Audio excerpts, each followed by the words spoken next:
ადამიანი ხიდან რომ ვერ ჩამოდის და ერთ-ერთი ბჭყალებში მშველელი თოქს რო აუგდებს და ამას ჩაეჭიდე და ისე გადმოხტიო რომ ეუბნება, რომ ჩამოვარდება მერე მრჩეველს ეკითხებიან ეს რატომ გააკეთეო და ის კიდე პასუხობს ჭიდან მასე ამოიყვანეს ადამიანი და სიკვდილს გადაარჩინესო და ახლავებით ეგრე მომდის ხოლმე, როცა სასტუმრებში იგებენ რომ usინათლო ვარ.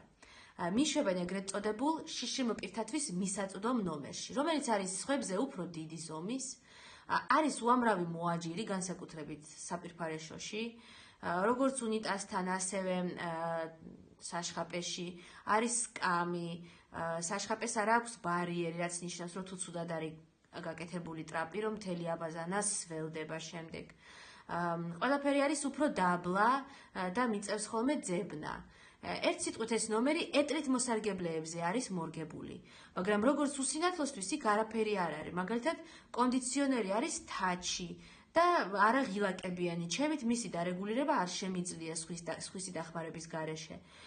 ლიფტებშიც რომ ეს თაჩი არის და სართულებიც რომ არ ცხადდება და არც ბრაილით აწერია ღილაკებს რომელი სართულია, ამაზე არაფერს აღარ ვამბობ.